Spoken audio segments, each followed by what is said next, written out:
with Kevin and Mike, and we're here to talk about kind of a new thing where CPaaS comes together with UC. So Kevin, you kind of want to start there and help us understand a little bit about Telestacks and where you're going with it? Sure. So we all know now that cloud communications is where it's all going, right? So you got UCaaS that's on a trajectory like that. You got CCaaS that's going like this, and then CPaaS is actually the fastest growing of all three. And you can actually build the other two on top of your CPaaS. So maybe that's why. But what we're seeing in the market here right now is you've got really the old school and the new school. And so what I mean by that is most of the new technology players, they're all going over the top. So it started out, in the old days with Skype went over the top, so we all know what happened there, right? Well, now it's happening at the business enterprise level where you have retail CPaaS players or CCaaS players that are now going over the top of a provider's network and selling specific services.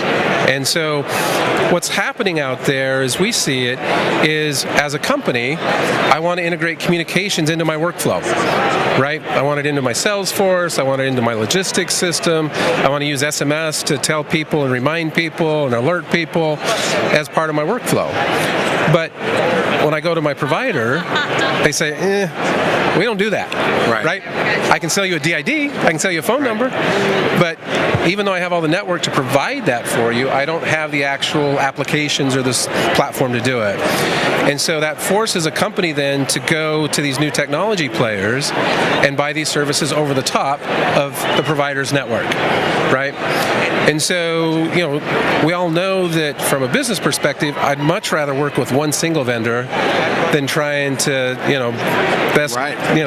piece all this together. And so there's a unique opportunity in our model where we're working with the service providers and the channel to help bring them to the cloud.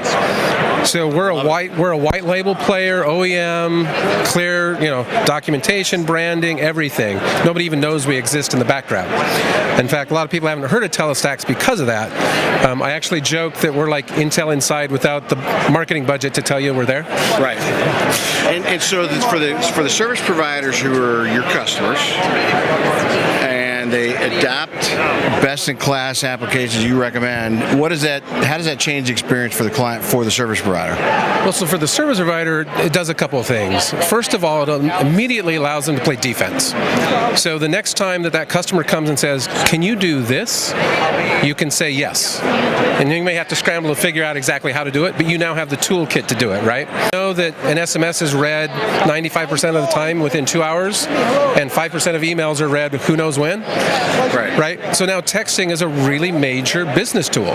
Right? So in a UCaaS environment, adding SMS through a CPaaS provider makes total sense. Right. And then, once you go there, then all of a sudden the businesses are coming back and say, well, if I can do SMS there, well, can I use it there? How can I tie this into my support group, my call center? And so all of a sudden you have all these different areas and use cases that now you're selling services, right? And now you're making more money on that same installed base. Actually, you're the engine that that's allowing the service providers to deliver a better experience for their clients. That's right. That's exciting. And it's a full partnership model. So we've kind of embraced SaaS and that business model, right? So it's really a usage-based model, and so it's very inexpensive to get started, and you can go try it out. You get access to the whole platform and all the features, and so it's pretty easy. We can CPaaS enable a provider in 24 hours. It's literally it's literally a SIP trunk to our platform, and then we already have the SMS tied in, and you're done. So it takes longer for the marketing and sales team to get up than the technical integration. Right. So you mentioned this classic case. I forget what the old school versus the new school. So how quick is the new school disrupting the old school if old school doesn't change? That's a great question. So I'd say up until like a year ago, providers were feeling good about selling wholesale to the new school, and then all of a sudden the new school took a couple of their key accounts away. Yes. And so what's happened now in the last, I'd say 6 to 9 months, it's a major change, is that businesses are now calling the service providers and saying, I have to have APIs. Without APIs, I'm changing vendors. And so we've had a huge influx of inbound saying, we wanted to build it, it's way harder than I thought. How can you help us? And so we've felt like we were kind of pushing the boulder up the top of the hill. Since the first of the year, the boulder is starting to tip over the other side and roll down because it's market driven. It's not technology, it's all ROI, business, customers asking for this in the market today. Well, and it's all about the customer experience, right? Because that's why they want those APIs, because it's changing the way their business works. And so they can't live without it anymore because their competitors have it. They've told them they've had it. Now they got to catch up. And so they're looking for service providers that can bring the cloud all the way through their enterprise. That's what I'm seeing. Is that what you're seeing? Yeah, absolutely. I mean, it's moving now to contextual-based communications, right?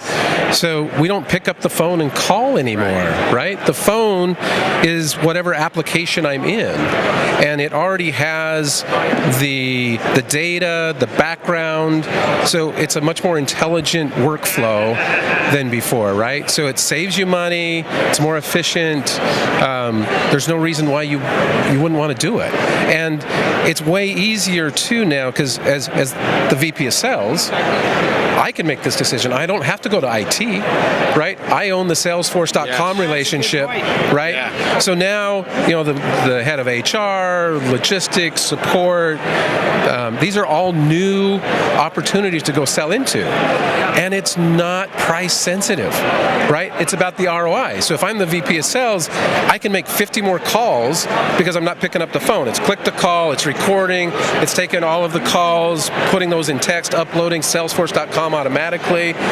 If I make 50 more calls, I make my quota 2 months earlier, right? I mean, it's math. Well, that kind of integration really changed the world for us 10 years ago.